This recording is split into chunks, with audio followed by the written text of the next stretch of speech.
¿Qué tal? Bienvenidos a este canal Renacimiento 2020. Reciban un cordial saludo de su amigo Marco Antonio, transmitiendo desde Cuernavaca, Morelos, México. Pues bien, el día de ayer el programa lo titulé Las adicciones cambian la historia. Pues bien, en ese platiqué la historia de Ricardo y de Rodolfo. Ya les comenté que Ricardo es un suscriptor que me hizo el favor de hacerme llegar la historia. Y hoy les voy a platicar lo que pasó con Ricardo después de esa noche trágica. Pues bien, resulta que Ricardo, después de esa noche, obviamente no volvió a ser el mismo de antes, se volvió muy retraído, siempre andaba triste, traumado.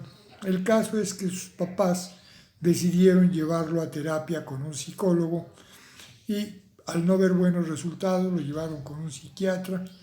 El psiquiatra le recomendó, para que dejara de sentir ese sentimiento de culpa que tenía tan grande, la cosa de que fuera él como voluntario a los anexos, casas de rescate, casas en las que se curan las adicciones, que se ofreciera como voluntario a ayudar ahí para que se sintiera útil y hiciera algo por los jóvenes que tenían el deseo de retirarse de las adicciones. Y así lo hizo. De hecho, él en muchas ocasiones también subió a dar su propio testimonio, porque en esos lugares se acostumbra que los que están en tratamiento para dejar las adicciones den su testimonio de cómo fue que empezaron a consumir las drogas, lo que vivieron estando en ellas, toda la serie de problemas que trae ese tipo de uso de sustancias. Y él así lo hacía, él también subía a dar su testimonio y empezó a convivir con muchos de estos jóvenes. Y sí le ayudó bastante, porque de una u otra forma forma de actuar le ayudó a poder continuar con su vida. Al empezar a estudiar la carrera de arquitectura, obviamente que empezó a darles clases en estos lugares de dibujo, y como él en la secundaria había tomado el taller de electricidad, también se especializó en electrodomésticos y daba la clase de electricidad con el objeto de que los muchachos que estuvieran ahí pues aprendieran a cómo arreglar, no sé, una licuadora, una plancha, una secadora, una batidora, en fin. Y con esto podían tener un oficio para que no tuvieran la necesidad de pedir dinero o de robar en último de los casos. Pero sí se percató de una cosa, que absolutamente todos los muchachos que estaban ahí habían participado en pequeños robos y asaltos, porque no siempre se tiene el dinero para poderse comprar la dosis de la sustancia a la que son adictos. Entonces, obviamente, estas sustancias las venden, no las regalan. Y al tener la necesidad de seguirlas consumiendo, pues se ven la necesidad de tener que robar. La inmensa mayoría de los jóvenes, él se dio cuenta, que empiezan por vender sus cosas, como es su bicicleta, su laptop, su teléfono, y una vez que acaban con todas sus cosas, empiezan a sustraer cosas de su casa y las venden, las malbaratan para poderse mantener el vicio. Pero una vez que ya no pueden seguir robando en sus casas, se ven en la necesidad también de robar en los comercios, en el Oxxo, en tienditas así chiquitas, no sé, a lo mejor una camisa nueva o un par de zapatos, tonterías. Y también en la necesidad de robarse un bolso o un teléfono celular en la calle, pero también en muchas ocasiones entre 2 y 3 muchachos se ponen de acuerdo para asaltar a un cuentaviente que en el momento en que va a retirar su dinero del cajero, y no siempre salen bien librados. En ocasiones a la persona que deciden asaltar, pues en ocasiones van armados y muchas veces los asaltantes son los que resultan lesionados. Pues bien, él me pidió que hiciera yo mucho hincapié en la situación de que un consejo a los padres, que él se ha dado cuenta que la inmensa mayoría de los muchachos empiezan a probar las adicciones por básicamente por tres motivos. El primer motivo es que desconocen los efectos de las sustancias y al no conocer los efectos de las sustancias piensan que no pasa nada y es por lo que se arriesgan a probarla. Segundo lugar, porque tampoco saben qué daño ocasionan estas sustancias en el organismo. Y el tercer lugar, y que para él es muy importante, me dijo él, la cosa de que la inmensa mayoría de los jóvenes no saben decir no. Entonces me pidió él que yo les dijera a los padres la importancia que tiene que a sus hijos los enseñen a decir no.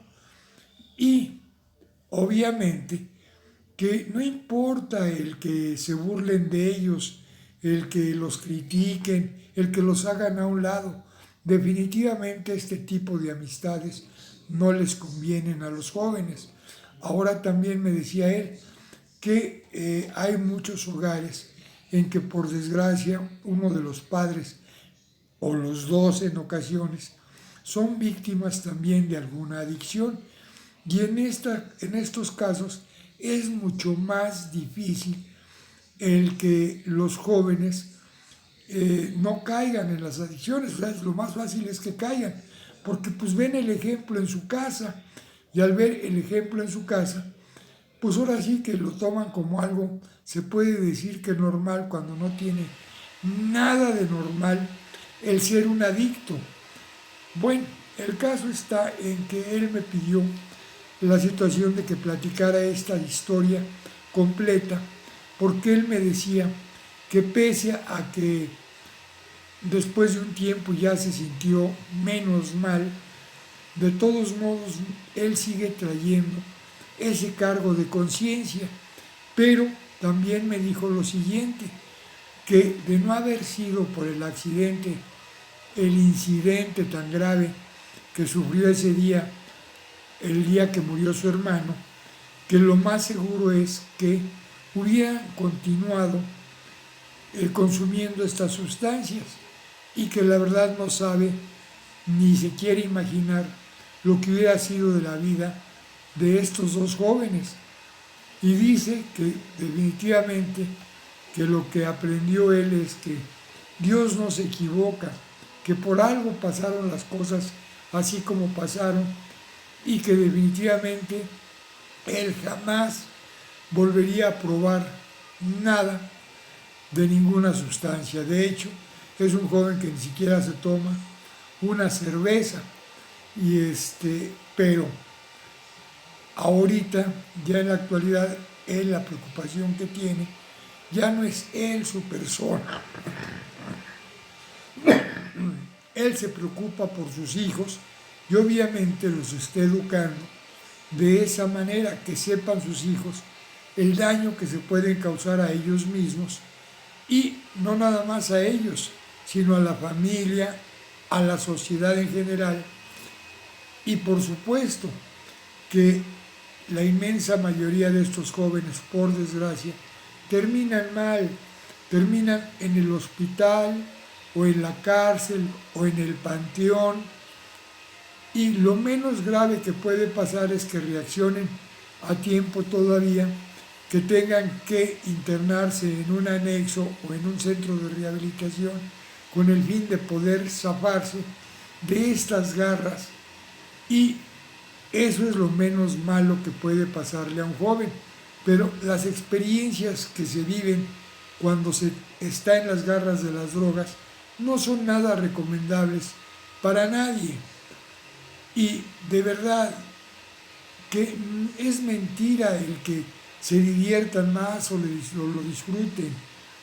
La verdad es que él se ha dado cuenta que es mucho lo que sufren los jóvenes, aun cuando están en el periodo de que todavía son adictos, precisamente por ese sufrimiento tan grande que se tiene, es por lo que deciden anexarse o internarse en algún lugar, porque la única solución que existe para alejarse de las drogas no es la fuerza de la voluntad, es el recibir ayuda de gente profesional que en verdad sepan la problemática tan grande que trae el consumo de las adicciones, y es la única forma en cómo pueden alejarse de ellas, recibiendo la ayuda y decidirse a esa ayuda, recibirla estando internados, a donde pasen